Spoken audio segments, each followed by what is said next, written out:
Gentle persons, Randall Boggs and Lightning McQueen. The audio presentation you are about to enjoy discusses casino gambling. Please do not gamble with money you cannot afford to lose or need to pay bills. The past performances of our host and his guests are not indicative of anyone's future results. If you feel you may have a gambling problem, please contact your local problem gambling hotline. If you do not know how to contact your local problem gambling hotline, send an email to help@casinokombat.com and we will find that number for you and make it available to you. Everything our host shares with you in this podcast is based on factual events. Names and dates have been altered to protect the innocent and the guilty. Minor items unrelated to outcomes may be omitted in the interest of brevity and clarity.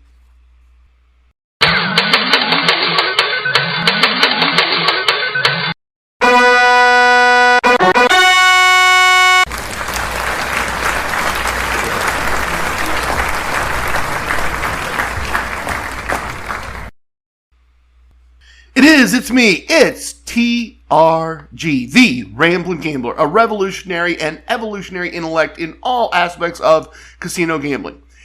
Episode 76 of our Casino Combat podcast is being recorded live without a studio audience in parts unknown. Welcome everyone, welcome. If you have been here before and came back for more, I'm so grateful to know you found value in this random corner of the internet. If this is your first time, thanks for giving things a try. We discuss beating the casino at the game of casino gambling. We spell lots of things with a K, and episode 22 tells you about the games hidden in the podcast. Understandably, given the time of year, things are pretty quiet in the casino combat galaxy right now. So let's just lay out the battle plan for this episode and jump right into what we're going to talk about today. Today, I'm going to take a more advanced and nuanced look at the application of a couple of the core concepts of casino combat. Then we will do a travel segment. Actually, we really aren't going to do a travel segment. I didn't travel anywhere this week since I'm getting ready to do a lot of traveling over the next couple weeks. However, I did do a fair amount of gambling, so instead of calling it a travel segment, I'm going to call it a results segment because that's the important part of that segment each week. The results of the casino combat we did, or in this case, that I did. Finally, in the virtual VIP lounge today, I will be joined by author Charlie Frair. Charlie wrote an excellent book on casino gambling called Casino Fun 101. And as I was reading the book, I found several areas where it seemed like Charlie and I see things a bit differently. So in the virtual VIP lounge today, we're going to have a conversation and discuss some of those ideas. That's it, squad. Simple battle plan for episode 76.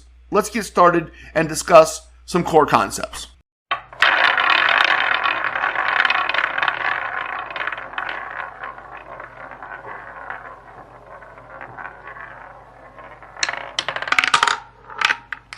Allow me to quickly run through the core concepts of casino combat. If you're new to the podcast, both concepts and combat are spelled with a K. So here they are, just as presented in episodes 1 and 2, way so long ago. Learn a game or a wager with a minimum house advantage. Learn a betting strategy that includes both progressive and regressive components. Have a bankroll of money you can afford to lose that is large enough for the size bets you choose to make. Get a player's card from the casino. Have the discipline to win a set small amount of money and leave, or lose a small amount and leave. In the end, try to win the month, not the day. If you lose the month, make it up with comps and gifts from the casino. I'm still happy with those. They've aged well. And by the way, if you go to the Casino Combat YouTube page, you will find a playlist there called Boot Camp, and in Boot Camp, spelled with a K, of course, as always, you will find all of these core concepts broken down into short 10 to 15 minute lessons. No jokes, no stories, just teaching these core concepts. You can learn the fundamentals, as I call it, of good casino gambling in less than 90 minutes using that playlist. So, good opportunity to remind you about that. I wrote those core concepts, though, with the assumption that if this podcast found an audience, it would be an audience of people fairly new to gambling. I know now that an audience for this podcast does exist and that many listeners are new to gambling, or at least new to the idea of gambling for a profit, not for entertainment. But I'm also consistently humbled to learn that people with years of gambling experience also find value in listening to the podcast. Given how many of you do understand gambling at an elevated level, I want to discuss a couple of these core concepts today in a more advanced or nuanced way, show you a different way to kind of look at some of these core concepts. I wanted to dig into bankroll and wager size and the idea of the discipline to win a set small amount of money and leave. Let me set the table a bit first. Often I've got to tell the story to get to the story about the story I'm going to tell. That's somewhat on brand for me. So let me set the table, as I said, for this, and then we'll get to the main idea. Like many gamblers I know, the fantasy goal for me, the win the lottery goal for me, the pot of gold at the end of the rainbow with a unicorn sitting on top of it kind of goal for me, is to consistently win money at a casino each day. To very literally be a professional gambler. That's difficult. Maybe that's impossible for most of us. I know I'm not there yet. I can't do that. I can't consistently walk in every single time and win money. I consider myself a semi-professional gambler at best. If I had to rely solely only on gambling to pay my bills week in and week out, day in and day out, I can't do that. We need Mrs. TRG's teaching income. We need my income from my consulting business. We can't just pay our bills with gambling at the moment. I've created a process and a definition of winning that allows me to enjoy living in casinos a significant portion of each month. But if I had to rely, as I said, on my gambling to pay all my bills, I couldn't do that consistently every month at this point, which is fine. I like my consulting customers. I'm good at helping them implement technology in their businesses. Being self-employed allows time for other things that I care about. But the quest of a big part of my life has been to be able to walk into a casino and consistently win a day's pay and walk out almost every single day. Last week, Gabriel and I went to a distillery near my local casino for some smoky bourbons and holiday cheer. When we went back to the casino, I joined him at the craps table to be social and hang out. And I also had some new ideas related to how much I wanted to win from each wager, how much risk I wanted to take, and the size win I would accept as a positive exit point that I wanted to try.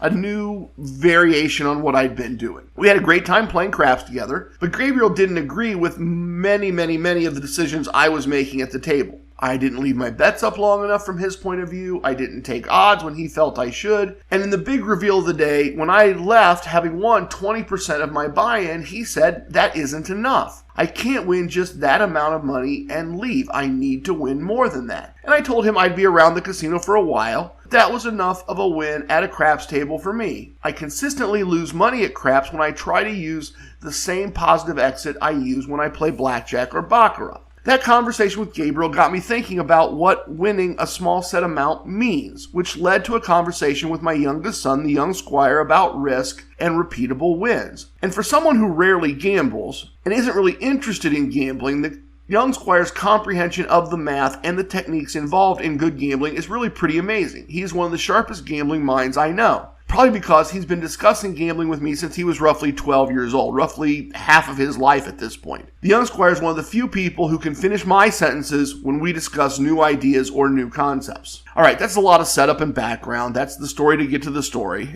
So where does all that leave me? How does that relate to today's topic? How does it have anything to do with all of you? It does, I promise. I'm playing with a couple ideas in this mental space right now, and that's what I wanted to talk about. My quest is to consistently win a day's pay. It's actually right there in the core concepts, just without the word quest. Win a small set amount and leave the casino. What if I apply the other core concepts, having a bankroll of money large enough for the wager I'm choosing to make, and work backwards to those numbers from the small set amount I want to win? What if I start with the day's pay figure and then figure out the size of the wager I need to make to easily win that amount of money quickly? That's one of the things my son and I have been kicking around. It's something I've started tracking as an additional data item in my app that tracks my casino results. The question that he and I want to answer is this: how often at a blackjack table do I have a moment in time where I'm ahead 1 unit? Even if I go on to leave the table having lost money. The idea here is that if 95% of the time there is a moment where I am ahead 1 unit, and 5% of the time I leave the table losing 7 units before winning 1 unit, then after 100 tables, I will have won 95 units and lost 21 units, for a net win of 74 units per 100 tries. If we assume I can easily play at my local casino 5 days a week, since these will be mostly very short sessions, they won't take a lot of time, that means 100 tries is 5 months of real time. Now the math gets easy, right? Now the math gets really easy. I want to earn a day's pay each of those days that I gamble, win or lose over the course of the 100 tries. So 100 times a day's pay. Let's say I want to earn $100 a day from gambling. That's $10,000 that I want to earn after 100 tries. I'm going to win 74 units over those 100 tries, so I divide 10,000 by 74. That's $135 and $13.51.35. Call it $136. If I can win one unit at 95% of the tables I sit at, and I set the unit size at $136 and the table buy-in amount at $1,360, all I need is discipline. The discipline to walk into my local casino, buy in for $1,360, use TRG wagering strategy 2, always be grinding to play until I'm up one unit and walk away. Often I would play less than 5 hands. Sometimes I'd only play one hand.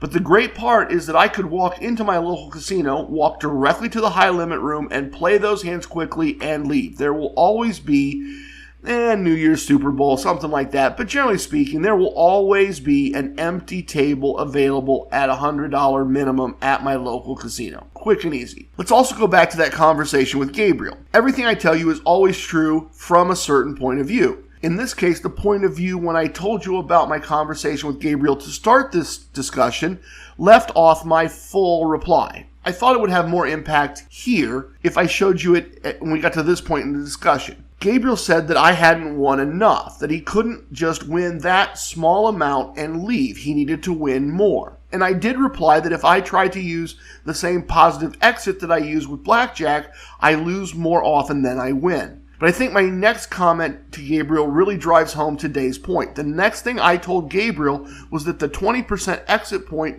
that I was using was simply a test of an idea.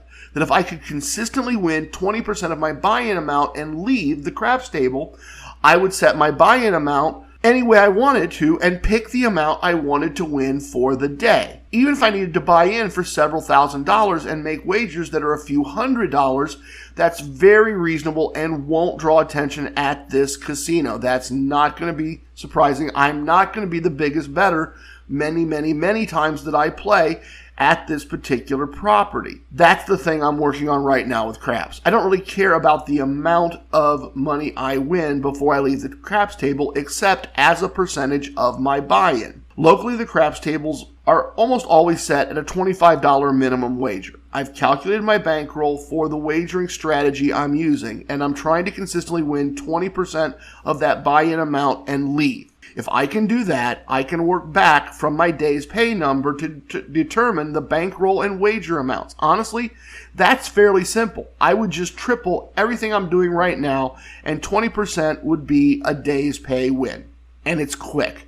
It's usually 15-20 minutes, and I'm done, and I'm out. Right now, all this is just ideas, data tracking, and an experimental bankroll for testing an approach to craps play. I can't prove yet if any of it actually will work, and there are potential problems with both ideas. First, ideas like this only work if you have a casino very easily available. I think anything more than an hour drive away probably makes these mostly unusable, and certainly these techniques don't really lend themselves to vacation or travel situation. Next, the other issue, quick short play sessions will not generate much in the way of comps, status, or benefits from the casino, which are an important goal for me in trying to live a casino lifestyle. Proving these concepts would be another tool for me to use to generate revenue, but not a replacement for the other tools I've been using. Over time, we've looked at bankroll and wager size a couple of ways. We've started from the size wager you're comfortable making, or the table minimums that are offered at the casino where you're going to gamble, and calculated the bankroll needed to gamble at that level.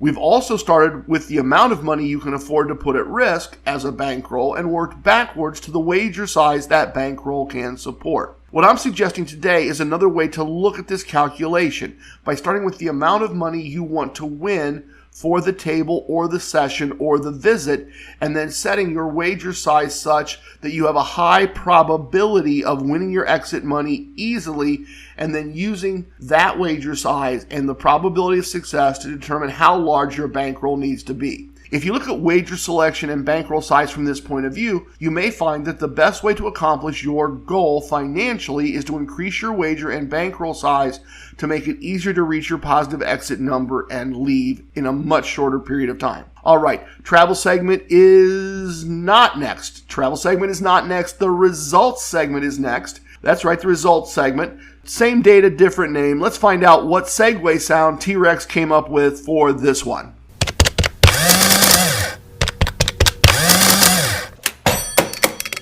As I said to open the episode, this is just a results segment. Honestly, almost purely just results. I don't even have any really amusing stories to share. As a couple, Mrs. TRG and I spent the week finishing our Christmas prep and getting ready to leave for vacation next week. I made 3 visits to my local casino, 2 based around promotions, and 1 based around hanging out with Gabriel. Let's get the most important thing out of the way right off the bat, right off the jump. On my first visit of the week, the binge ended. Right out of the gate, first table, I won 1 hand, then lost or pushed my way to a negative exit right from the start. It was such a quick table that I just waited for the end of the shoe and bought in again. Figured new cards, same as a new table. Must not have been. I lost 7 hands in a row. I finished those 2 air quotes tables, that's 1 table, 2 shoes, having gone 1 win, 15 losses, and 2 pushes. Binge over. It was a nice binge while it lasted. As I said last episode, they all end sometime. I did win back some of what I lost at a different table, then lost a bit more. The first visit for the week was a losing visit. The second visit was the Gabriel visit with the conversation about how large a win is enough that we talked about in the previous Core Koncepts segment. I won money at a craps table, as I said, and had a mix of winning and losing blackjack tables and basically left even for the visit. I finished up with 1 more quick visit for the week that was purely testing my new approach to craps. Full results for the week. 1 winning, 2 losing slot machines. 9 losing, 2 winning blackjack tables, 1 winning baccarat table, and 2 winning craps tables. I received 3 parking comps, 2 free bets, a buffet comp, a lady's handbag from the Vanessa Williams collection, and a gift card for the local grocery store. Despite getting beat up fairly badly at most of the blackjack tables, I had a couple of nice larger wins, and the winning craps play helped keep things reasonable. For the week, I lost 1 1/3 days' pay. Not bad. Not enough to really need to reach into the safe before we leave for Biloxi. Binges end. This is the week my most recent one ended. On to the next week. All right, let's go have some sips and hang out in the virtual VIP lounge. A little bit of the bubbly. Welcome to the most must-listen-to moment in podcasting, the Casino Kombat Virtual VIP Lounge. As you know, we have the best virtual everything virtually all the time. Today's special is a locally bottled, handcrafted, artisanal, alcohol-infused root beer. I highly recommend them. Very, very excellent, very wonderful. Of course, we have soda and pop, still in sparkling water, and all the best virtual spirits that virtual money can buy. If you can only join me virtually, please do so. If you can press pause and grab something to enjoy with me, this root beer is excellent. Pour something for yourself and enjoy with me. I've said many times that one of my favorite things to do during a casino visit is to hang around in a VIP lounge with old and new friends and swap gambling stories and points of view and ideas and concepts and all those types of things. And that's what I've tried to bring you today. Charlie Frair wrote an excellent book, Casino Fun 101. A couple of days ago, he and I had a conversation, much like the kind of conversation we imagine we would have in a real-life situation sitting in a VIP lounge. Here's that conversation, and I hope you enjoy it. Cheers. All right, everybody. Big treat today. Charlie Frair, the author of Casino Fun 101, had some time available to join us today in the virtual VIP lounge. And what we thought we'd do, everybody, is kind of take some things from his book and let him share a little bit more of that, and then I'll kind of give my point of view on some of those same topics, and we'll just kind of see where this all goes.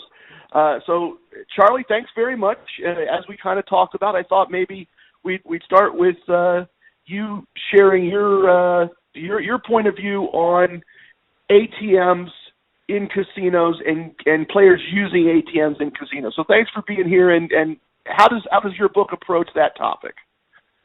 Oh, that's great. It's so great to be talking to you again, by the way. So thanks for letting us have this conversation. I think it'll be useful to your listeners and my readers. So that's great. Perfect. It is. It's a great place to start the interview because in my book, I call people that go to an ATM during a gambling session. I call that the walk of shame. And let me back up a bit and tell you kind of where I look from when I wrote my book and where I look from when I play casino games. And that is that I'm there to have fun. I'm there to be entertained. And that's really what the driving force is behind my actions. And if I go on a one-day trip, I take enough cash with me that I never need to go to the ATM. In other words, if I went to the ATM on a one-day trip down to Foxwoods, is where I go a lot, that would mean that I had exceeded the amount of money that I had budgeted for that trip. And that's why I call it the walk of shame, because in my book I, say many times that if you're going to have fun, one of the things to do is to budget your money. And I know you agree with this, to budget your money. And if you lose your budgeted amount, to stop. And so that's why I call going to the ATM a walk of shame. Now, if I go to Las Vegas and say I'm going to be there for a week, I don't like to carry a lot of cash with me up there. So I would go to the ATM, but I just don't take my ATM card with me when I go gambling. I use it between gambling sessions when I need to stock up for the next day.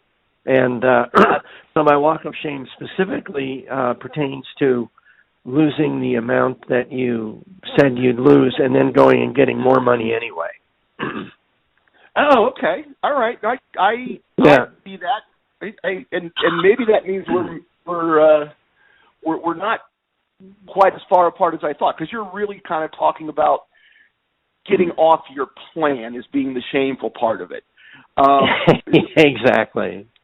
Yeah. So what I always, much like you said, there's a limit to how much cash I want to carry, and particularly there's a limit to how much cash I want to carry if I'm not going to need it. And kind of a side story, kind of a news story for my listeners.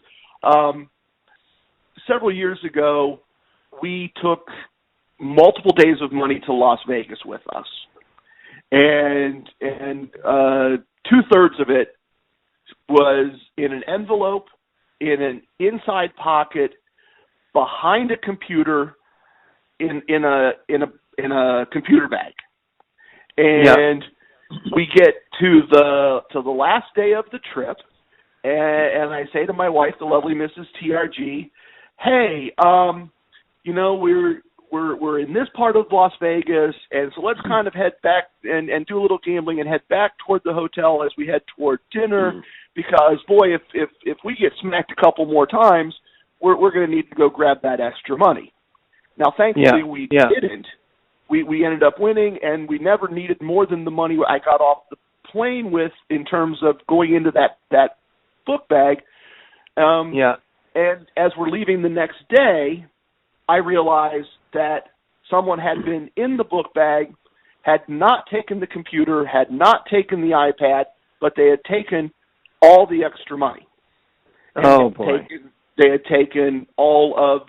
My wife had only taken her ID and her bank card and some cash. They had taken all of her credit cards.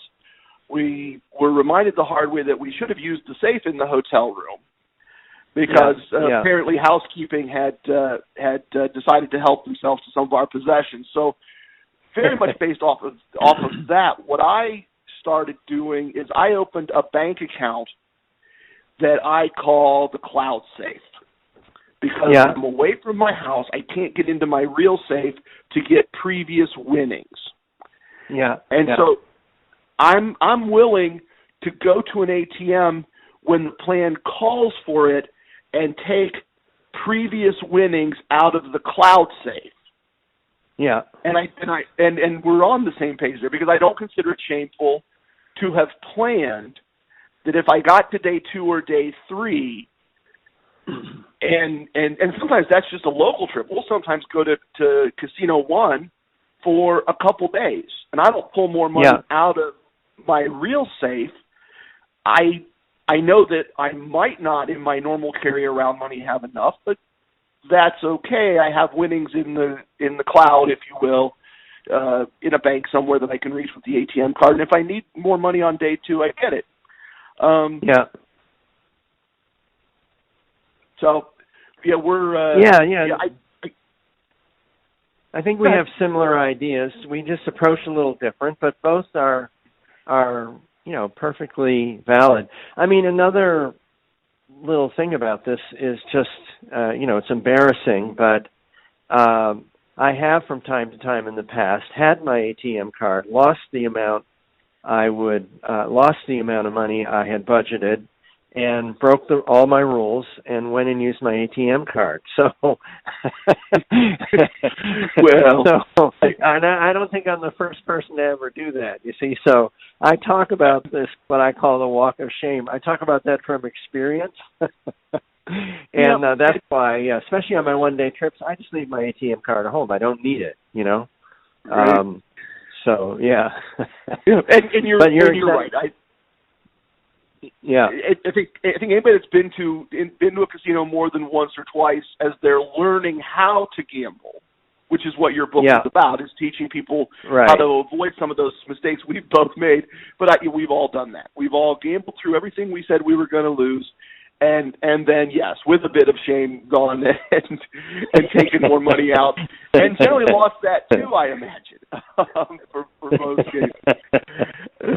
Yeah. All right. So if you want to take on another one from the book, sure. I think that I read you correctly.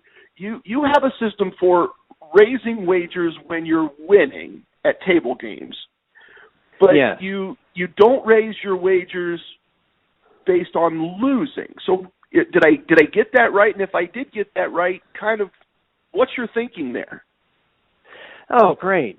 Well, so in Casino Fun 101, I really describe that there are two things that I give a label. One is a betting system, and one is a betting strategy.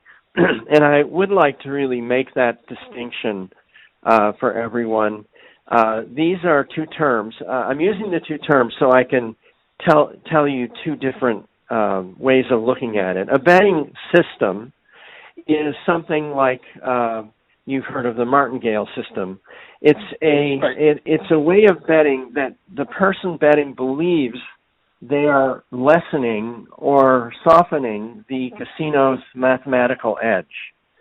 And there are a lot of books out there that have betting systems that say you can beat the casino by doing this with your money and lowering and raising your bets at different times for different things. And yes, lowering and raising your bets is a good thing to do. However, it does not change the mathematical advantage that the casino has. The casino's mathematical advantage is always the same. If you're flipping a coin over heads and tails, it's always 50%. Even if you've gotten heads 7 times in a row, it's still 50%. So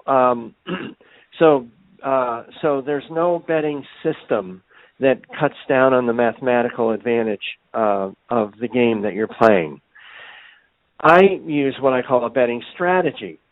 Now, a betting strategy is when you raise or lower your bets according to a previous plan, according to a previous, that you've decided. So, and there's hundreds and hundreds of ways to do that, and I've designed the ones that work for me. However, I would not recommend that other people do exactly the way I do it. I'd recommend that people find a way of doing it that works for them. So some people like to raise their bets when they lose, and they have a strategy about doing that. Other people like to raise their bets when they win, and that's a different strategy, but it's just as viable as they're both equally viable as long as you're applying them consistently. So my strategy, I'm going to just use blackjack as an example, which is a simple card game, as you know, where you can raise and lower your bets after each hand. And what I do is after the dealer breaks, I raise my bets about 25% after the deal, and I do that for 3 bets in a row. If I lose those 3 bets in a row, I go back down to my original bet. In craps, I do a very similar thing where if I start winning, I raise my bets and I leave it up for a while, and then when I start losing, I bring it back down to where I started. And that's kind of my betting strategy that I do very consistently. And I played with people that have betting strategies that are very different than mine that work for them, which is fine. So in my book, I do use examples of my betting strategies, but I'm so glad you're asking the question, because I want to make it clear that what's important is not which betting strategy you use, it's that you use a betting strategy and that you work out what one works for you and you feel gives you, that you're comfortable with. So that's how I'd answer that. Got it. That's, yeah. And that's I really like the expanded take, or maybe it's not an expanded take. Maybe I just didn't read as well as I should have, or absorb no problem as I should have. Because once again, I thought maybe we were further apart on this, and we're finding, as you somewhat predicted before we started, that we're not as far apart. I am a big believer that, first of all, yes, you laid it out exactly. You can increase your bets when you're winning. You can increase your bets when you're losing. You need to have a plan for it. It can't. I'm a firm believer that you have to have a plan. You have to stick with it. Those are all things you just said, and that just randomly guessing what you're going to do next is a path to ruin. But I also believe that if you're playing to win, which is once again that is the one place we're different. I intend to make a profit at the end of each month in some fashion, and in that context, I believe that any wagering plan, to avoid your two terms entirely, any wagering plan has to include raising your bet in a planned way based on losses and based on wins. Yeah. And so I tend to, in simplistic form, one of the wagering plans, that's not the word I normally use, but to keep that in context of your discussion, one of the wagering plans that I developed is based off of the martingale and based off of the idea that if you martingale 3 times, that's your exit point. Walk away from the table. Yes. And then combine that with, if I win 2 hands in a row, I go up by half. And if I win again, I go up by half again. And I never, in blackjack, roulette or baccarat is different, but it's particularly in blackjack, I never go above 2.5 units. Got it. And I set that limit because what's the unique thing about blackjack compared to roulette and baccarat? Splits and doubles. Right. And I never want to get to that bet, but if I've got to split it 3 times and double it twice, I'm going, oh man, what did I just do to my whole bankroll for the day? Because I just kept going up. Baccarat roulette, you can keep going up by half a unit, and you're okay. But once again, I kind of misread your sense of not adding money after a loss, or certainly you've given us a more nuanced look at that, a more nuanced approach to that. I need to bet up after I lose because that's the easiest way to get back to having a win. That's a smart strategy. Again, I would call that a strategy, not a system. Going back to my original definitions, I think your plan, what you're calling a plan, I would call my strategy, is very consistent. I think martingaling 3 times. But by the way, in case some of your listeners don't know what the martingale, I always assume people know, but it's a real simple system where if you lose, say you're betting $5 and you lose, you bet on the next hand $10, And if you lose, you bet on the next hand $20. And if you lose, you bet on the next hand $40, like that. And with the idea that you're only going to lose so many in a row, and then you're going to win your money back plus the original $5 profit. The problem with that particular betting system is that it's not that unusual, believe it or not, to lose 8 or 9 hands in a row. I mean, I've seen 8 sevens in craps thrown in a row, 8 sevens. I don't know what the odds are of that, but they're very high. But it does happen. And when something like that happens, you lose an enormous amount of money. But that's why I think your plan of doing it up to 3 times that makes a lot of sense. And also that the thing I always this is not scientific what I'm going to say, but there's this thing called variance. Now, variance is just that things do not happen in the exact order that the odds are that they'll happen. So, in other words, if you're flipping a coin, it doesn't go head, tails, heads, tails, heads, tails. It goes heads, heads, heads, tails, tails, heads, heads, heads, heads, tails, tails, tails, tails, like that, or heads, tails, a little bit, and then back into a pattern. So, and those are called trends. And any betting strategy or betting plan, like you're calling what you do, what we're really trying to do is just take advantage of those trends. And,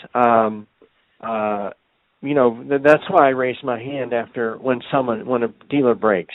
Because dealers, although, again, it's never predictable, but in a trend, the dealers won't break for a long time, and then all of a sudden, in the next 10 hands, they'll break 6 times. So, right, we need to catch I'm that. trying to take advantage of variance, and what we're trying to do is catch the trend either up or down. Right, yeah. We want to catch the positive variance and avoid the negative variance if at all possible. Exactly. Yeah. All right. Well, this kind of last one that I outlined, I find this fascinating, right? Because you come from the point of view of fun. I come from the point of view of profit. Right. You land on to have fun, don't drink while you gamble. Yeah. So maybe highlight that how you come to the conclusion that the best way to have fun is not to drink while you gamble. Well, and what I should have put in the book, I guess, was excessively. Because I'm fine having a glass of wine or a glass of beer while I play. But at least in my case, and I've seen it with a lot of people, and I know you have too, where you see people that have had a little too much to drink, and they're really making just a lot of mistakes and literally just burning their money. And what happens with me is when I have a little too much to drink, like I have a few drinks, I start not being as disciplined and not caring as much. And I start taking risks that I wouldn't ordinarily take. So probably that part of the book is more written for me and advising myself than it is that the general public, although I've seen plenty of people that should not be drinking and playing. So I didn't mean don't drink at all, but I do mean, manage your drinking. And some people, I was a bartender for a lot of years, and I can't explain it. I know you can't, but there are some people that can drink, and they still think clearly. They still this and that. At least they appear to.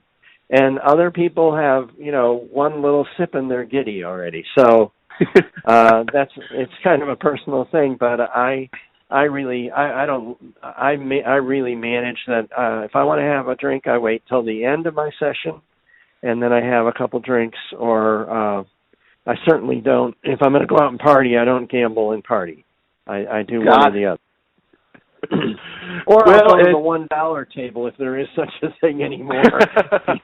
I'll go to the cheap table where I'll take out $100 and I don't care. I'm just having fun, or I'm flirting with a girl or something. And it's not about that anymore. It's about something else.